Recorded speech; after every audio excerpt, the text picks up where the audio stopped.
इस मूवी की शुरुआत होती है एक अंधेरी काली रात से, जहां हम देखते हैं कि रानी कश्यप तेज बारिश में भाग रही होती है। रानी भागकर पुलिस स्टेशन जाती है और वहां मौजूद पुलिस वालों से कहती है, प्लीज़ मुझे बचा लीजिए, मेरा पति मुझे मार डालेगा।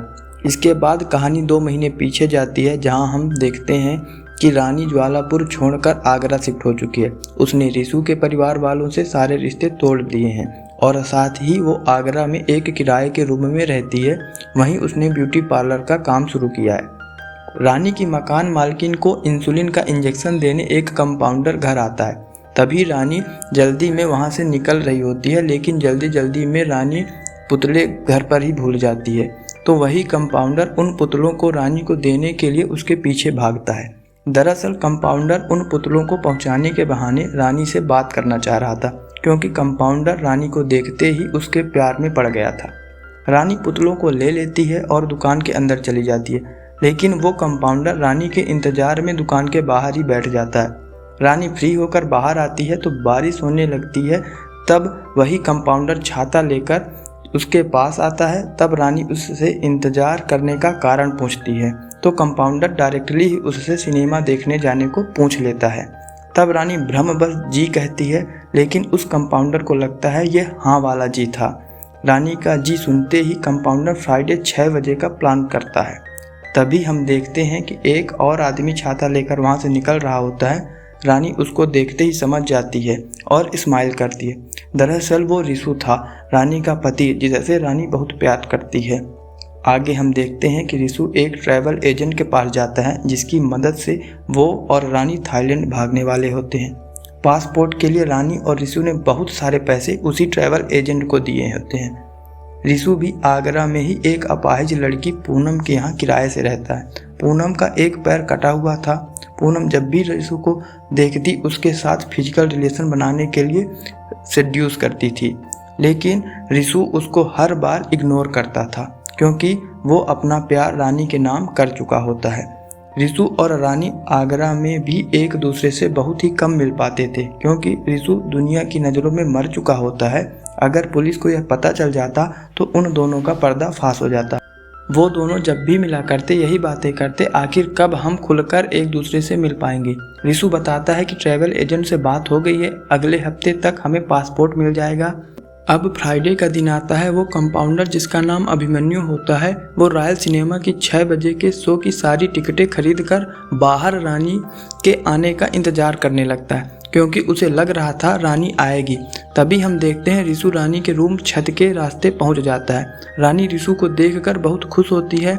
रानी और रिशु को ऐसा कम ही मौका मिलता है जब वो दोनों एक साथ एक ही कमरे में अकेले हों, इसलिए दोनों एक दूसरे से लिपट जाते हैं। उधर अभिमन्यु रात में बारिश में भीगता हुआ रॉयल सिनेमा के बाहर रानी के आने का इंतजार कर रहा होता है। काफ़ी इंतजार करने के बाद अभिमन्यु उसके घर टमाटर देने के बहाने जाता है, तो रानी को याद आता है कि आज तो सिनेमा देखने जाना था अभिमन्यु के साथ। रानी को जैसे ही याद आता है वो अभिमन्यु से सॉरी बोलती है। तब अभिमन्यु कहता है, कोई बात नहीं रानी जी, हम अगले फ्राइडे आपका फिर से इंतज़ार करेंगे। अगले दिन रिशु और रानी सब्जी लेने के बहाने मिलते हैं। तब रानी रिशु को बताती है कि कैसे वो अभिमन्यु उसका टॉकीज के बाहर इंतज़ार कर रहा था। इसी बीच एक चोर रानी का पर्स लेकर भागता है। फौरन रिशु भी उस चोर का पीछा करने लगता है, लेकिन सामने से पुलिस को आता देख वो रास्ता बदल लेता है। रानी देखती है कि पुलिस गाड़ी से वही इंस्पेक्टर किशोर उतर रहा है जिसने उसके केस की जांच की थी। रानी उसको देखकर डर जाती है और बिना पर्स लिए ही वहां से भागकर रूम आ जाती है। लेकिन थोड़ी ही देर बाद इंस्पेक्टर किशोर रानी को उसका घर पूछते हुए उसके रूम तक पहुंच जाता है, उसका चोरी हुआ पर्स लौटाने। किशोर रानी का पर्स लौटाता है और रानी से कहता है, आखिर भगवान ने हमें फिर से मिला ही दिया। किशोर रानी को बताता है कि उसने भी दिनेश पंडित की किताब कसौली का कहर पढ़ ली है और उसे पता चल गया है कि आखिर क्या हुआ था। वो जानता है कि रानी और रिशु ने खुद को बचाने के लिए कसौली का कहर की कहानी को अपने निजी लाइफ में उतार लिया था। अब हम देखते हैं कि रानी और रिशु पूरी तरह से सतर्क हो चुके हैं, क्योंकि आगरा पुलिस उनके पीछे लगी हुई थी। इसी डर से वो दोनों फोन पर भी बात नहीं कर सकते थे। एक दिन रिशु कचरा वाली गाड़ी में दिनेश पंडित की किताब की शायरी रानी के लिए एक मैसेज के रूप में लिखकर भेजता है। तब रानी फौरन समझ जाती है। रानी एक पब्लिक बूथ पर जाती है, वहाँ रिसु का कॉल आता है। रिसु रानी से सतर्क रहने को कहता है और हो सकता है पुलिस तुम्हें पूछताछ के लिए भी बुलाए, ऐसा बोलता है। अगले दिन सेम ऐसा ही होता है। रानी को पुलिस स्टेशन बुलाया जाता है। वहाँ इंस्पेक्टर किशोर रानी से पूछता है कि नैतिक वर्मा नाम का एक आदमी कौन है जिससे तुम घंटों तक बात करती हो। बेसिकली रिसु रानी को नैतिक वर्मा नाम की एक फर्जी आइडेंटिटी से फ़ोन करता था। रानी बताती है कि उस आदमी ने अपना नाम राहुल बताया था। उन दोनों में दोस्ती बढ़ ही रही थी कि एक दिन उसकी वाइफ का फ़ोन आ गया। तब से उसने नैतिक वर्मा नाम के आदमी से बात करना बंद कर दिया। आगे हम देखते हैं कि पूछताछ के दरमियान ही डीएसपी मृत्युंजय पासवान वहाँ आता है। वो बताता है कि इस बार ये केस वो खुद लीड करने वाला है। साथ ही वो रानी से बताता है कि वो मर चुके नील का सगा चाचा है। दरअसल वो नील का बदला लेने के लिए इस केस को लीड कर रहा था। वो रानी से कहता है कि रिसु से कह देना मोंटू चाचा आ गए हैं, वो उसे छोड़ेंगे नहीं। इसके बाद रानी वहाँ से चली जाती है। पुलिस खोजबीन में ट्रैवल एजेंट गुड्डू को पकड़ लेती है। तब रिसु समझ जाता है कि उसके सारे पैसे बर्बाद हो चुके हैं जो उन्होंने उस ट्रैवल एजेंसी को दिए थे। अब उसके पासपोर्ट तो मिलने से रहे। इसी बीच पुलिस रिसु को खोजते हुए पूनम के घर भी पहुंच जाती है, जहां रिसु किराए से रहता था। लेकिन पूनम रिसु को पसंद करती थी, इसलिए रिसु के बारे में कुछ नहीं बताती। उसके बाद पुलिस वहां से चली जाती है। पूनम को अब रिसु पर शक हो जाता है, इसलिए वो प्यार करने के लिए रिसु को ब्लैकमेल करने लगती है। यह सब होने के बाद रिसु और रानी बहुत डर जाते हैं। उन्हें कुछ समझ नहीं आता। तब रिसु पुलिस को सरेंडर करने को कहता है, लेकिन रानी उसको मना करती है और तभी उसे कंपाउंडर अभिमन्यु का ख्याल आता है। वो रिसु से कहती है कि वो अभिमन्यु से शादी कर लेगी, जिससे पुलिस का ध्यान थोड़ा कम हो जाएगा और कुछ टाइम बाद ये केस भी क्लोज हो जाएगा। रिसु के मना करने के बावजूद भी रानी अभिमन्यु से शादी कर लेती है। रानी ने अभिमन्यु से शादी तो कर ली थी, लेकिन उसके साथ फिजिकल रिलेशन नहीं बनाती थी। कुछ दिनों तक ऐसा ही चलता रहा। तभी एक रात रानी अल्कोहल के नशे में अभिमन्यु के सामने रिसु का नाम ले लेती है। अब अभिमन्यु को भी यह पता चल चुका होता है कि रिसु जिंदा है। अगली सुबह अभिमन्यु रानी से बोलता है कि उसे रिसु से मिलना है। इसके बाद वो तीनों मिलते हैं। अभिमन्यु रिसु से कहता है कि वो रानी से बहुत मोहब्बत करता है, लेकिन वो रानी की खुशी के लिए वो उन दोनों की हेल्प करेगा थाईलैंड जाने, क्योंकि उसके बहुत से कॉन्ट्रैक्ट हैं। रानी और रिसु इस बात से एग्री कर लेते हैं, लेकिन रिसु के मन में अभिमन्यु को लेकर थोड़ा सा शक जरूर रहता है। फिर भी रिसु और रानी के पास कोई और दूसरा रास्ता नहीं था, इसलिए वो अभिमन्यु पर ट्रस्ट कर उसकी बात मान लेते हैं। आगे हम देखते हैं कि अभिमन्यु रिसु को अपना क्लिनिक में रहने को कहता है, जब तक वो उन दोनों के पासपोर्ट का बंदोबस्त नहीं कर देता। अभिमन्यु रिसु को अपनी क्लिनिक में छोड़कर रानी के पास चला जाता है। अभिमन्यु रानी से कहता है कि कुछ दिनों बाद वो अलग हो जाएंगे और रानी इंडिया से बाहर चली जाएगी, तो क्या वन लास्ट टाइम उसके साथ बाहर घूमने चलेगी। अभिमन्यु उन दोनों की इतनी हेल्प कर रहा था, इसलिए रानी उसकी बात मान जाती है। अगली सीन में हम देखते हैं कि रिसु का पीछा करते करते पूनम अभिमन्यु के क्लिनिक तक पहुंच जाती है। पूनम रिसु को ब्लैकमेल करने लगती है। तभी रिसु उसको किस कर लेता है और 1 महीने तक की मोहलत मांगता है। उसके बाद वो उसके पास आ जाएगा। इसके बाद पूनम वहाँ से चली जाती है। कुछ देर बाद ही वहाँ पर एक और आदमी आता है। उसको रिसु भी नहीं पहचान पाता। दरअसल वो कौन होता है उसके बारे में हम आगे पता चलता है।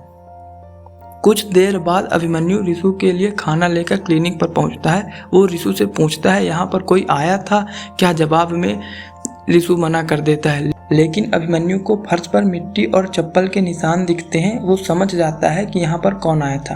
अभिमन्यु रिसु को बताता है उसका नाम लल्लन है और वो अभिमन्यु को बहुत टाइम से ब्लैकमेल कर रहा है, इसलिए वो उससे पैसे लेने क्लिनिक आता है। यहाँ पर अभिमन्यु रिवील करता है कि कुछ सालों पहले उसने अपने चाचा की पूरी फैमिली को किस तरह मारा था। अभिमन्यु ने लल्लन से बोलकर एक जहरीले सांप को लाकर चाचा की फैमिली को उससे डसवाया था, जिससे उनकी मौत हो गई थी।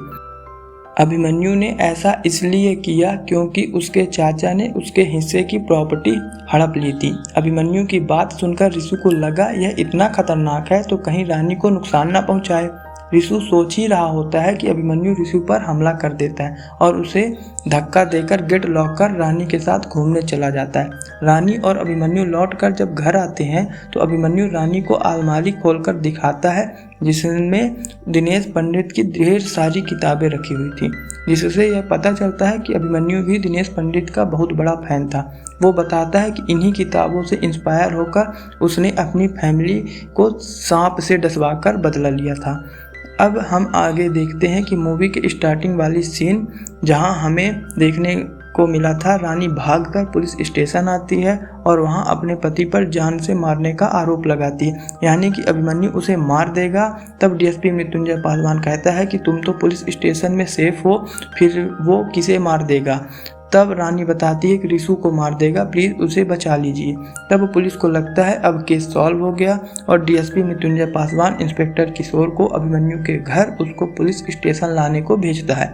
किशोर को घर में ना तो अभिमन्यु मिलता और ना ही रिशु। तभी किशोर को एक फ़ोन आता है जिससे पता चलता है कि आगरा में एक जगह से 2 लोगों की डेड बॉडी मिली है। पुलिस को लगता है कि वो दोनों रिशु और अभिमन्यु ही हैं। इसके बाद पुलिस रानी को लेकर उसी जगह पर पहुंचते हैं। कुछ देर बाद पता चलता है कि वो बॉडी पूनम और अभिमन्यु की थी, यानी कि रिशु फिर पुलिस से बच निकला था। पुलिस वाले गुस्से में आकर रानी को खूब मारते हैं, जिसकी खबर पूरे मीडिया में फैल जाती है। पुलिस का प्लान होता है कि रानी को पीटता देख रिशु जरूर बाहर आएगा और होता भी वैसा ही है। रिशु वीडियो बनाकर जारी करता है और बोलता है कि आज से तीसरे दिन रेलवे ब्रिज पर रात 8 बजे सरेंडर करेगा। लेकिन तभी जब रानी उसके पास चलकर आएगी, जिससे उसको यकीन हो जाएगा कि रानी सेफ है। पुलिस रिशु की बात मान जाती है और रेलवे ब्रिज पर रिशु को पकड़ने की तैयारी करने लगती है। पुलिस को पता होता है कि नीचे यमुना नदी में मगरमच्छ हैं, इसलिए वो उसमें नहीं कूदेंगे। पुलिस ने रेलवे ब्रिज को चारों तरफ से घेर लिया होता है। 3 दिन बाद रिशु अपने कहे अनुसार रेलवे ब्रिज पर 8 बजे आता है। पुलिस भी उसको पकड़ने के लिए चारों तरफ खड़ी रहती है। पुलिस रानी को रिशु के पास भेजते हैं और पुलिस वाले भी थोड़ा थोड़ा नज़दीक आने लगते हैं, लेकिन तभी एक पुलिस वाला सीनियर ऑफिसर के बिना कमांड दिए ही तेज़ी से रिशु और रानी की तरफ बढ़ने लगता है। पता चलता है वो पुलिस वाला कोई और नहीं बल्कि पुलिस की वर्दी में अभिमन्यु होता है। तब वो दूसरी डेड बॉडी किसकी थी? अभिमन्यु रिशु पर पिस्टल तान देता है, जिससे रानी हमेशा के लिए उसकी हो जाए। तभी अभिमन्यु और रिशु हमें हाथापाई शुरू हो जाती और इन सब में अभिमन्यु, रिशु और रानी तीनों नदी में गिर जाते हैं। पुलिस एक बार फिर रिशु को नहीं पकड़ पाती। इसके बाद डीएसपी मृत्युंजय पासवान एक मीटिंग बुलाता है और बताता है कि हमें बेवकूफ़ बनाया गया है।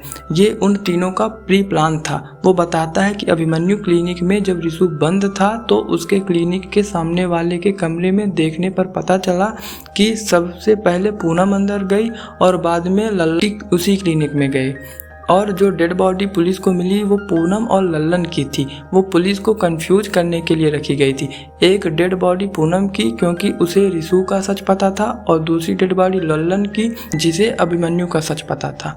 उन दोनों को मारने के बाद रिशु और अभिमन्यु का फायदा हुआ। इसी के साथ एक और सीसीटीवी फुटेज मिलती है अभिमन्यु के घर की। फुटेज में दिखता है कि अभिमन्यु और रानी घर में 7 बजे इंटर करते हैं और कुछ देर बाद एक और आदमी घर के अंदर गया जो कि रिशु था। उसके बाद रानी भागती हुई अभिमन्यु के घर से निकलकर पुलिस स्टेशन जाती है। फिर फुटेज में दिखता है कि थोड़ी देर बाद रिशु और अभिमन्यु दोनों एक साथ एक ही बाइक पर उस घर से निकलते हैं, यानी कि ये तीनों का प्लान था रेलवे ब्रिज में कूदने का, जिससे मीडिया और सबको लगे कि इन लोगों को मगरमच्छ खा गया होगा। अब ये तीनों मगरमच्छ से कैसे बचे ये पुलिस को भी समझ नहीं आ रहा था, लेकिन इस केस को बहुत टाइम हो गया था, इसलिए सीनियर ऑफिसर ने डीएसपी मृत्युंजय पासवान को इस केस को यहीं बंद करने के लिए कह देते हैं। अब सीन 6 महीने बाद शिफ्ट होता है, जहां हम देखते हैं कि अभिमन्यु और रानी हिमाचल में देवसर नाम की एक जगह पर दूसरी आइडेंटिटी से रह रहे होते हैं, जहां फ्लैशबैक में दिखाया जाता है कि उस रात पानी के अंदर क्या हुआ था। रानी को ये लग रहा था कि उस रात रिशु को मगरमच्छ ने खा लिया था, लेकिन असली सच अभिमन्यु जानता था। उसने रानी के प्यार के खातिर रिशु के साथ धोखा किया था। अभिमन्यु ने जानबूझकर रिशु को मगरमच्छ की तरफ धक्का दिया था, जिससे रिशु को मगरमच्छ मगरमच्छ खा ले और वो रानी को हमेशा के लिए पा जाए। लेकिन रानी को एक नोटबुक पर दिनेश पंडित की शायरी लिखी मिलती है। इस तरह के मैसेज ऋषु रानी को दिया करता था, यानी कि ऋषु अभी भी जिंदा था। उस मैसेज में ऋषु ने रानी को मंदिर के पास मिलने बुलाता है और रानी से अभिमन्यु के बारे में सब कुछ बता देता है। इसके बाद रानी ने अभिमन्यु को पकड़वाने का प्लान बनाया। रानी ने दिनेश पंडित की मगरमच्छ का शिकंजा वाली किताब डीएसपी मृत्युंजय पासवान को भेजी, जिसको पढ़ने के बाद वो सब कुछ समझ गया था कि उस रात कैसे वो तीनों बचकर भाग गए थे। रानी ने किताब में एड्रेस भी लिख दिया था जिससे डीएसपी मृत्युंजय पासवान वहां पहुंच सके। साथ ही रानी अभिमन्यु को भी उसी झरने वाली लोकेशन में बुलाती है। अब हम देखते हैं कि वहां रानी और अभिमन्यु के अलावा पुलिस भी आ चुकी थी। रानी अभिमन्यु से कहती है, तुमने मुझे और ऋषु को बहुत बड़ा धोखा दिया, इसलिए तुम मुझे कभी नहीं पा सकते। और इतना कहते ही रानी ऊपर से छलांग लगा देती। इधर पुलिस अभिमन्यु को कैद में ले लेती है और रानी पानी में तैरकर बाहर निकलती है। तभी पीछे से ऋषु आ जाता है और दोनों एक दूसरे को देखकर हंसने लगते हैं। इस तरह दोनों एक बार फिर से मिल पाते हैं। आगे हम देखते हैं कि अभिमन्यु डीएसपी मृत्युंजय पासवान से बताता है कि उसके पास इतनी दिनेश पंडित की किताब क्यों है। दरअसल दिनेश पंडित अभिमन्यु के पिता थे। इसी के साथ इस मूवी का अंत हो जाता है।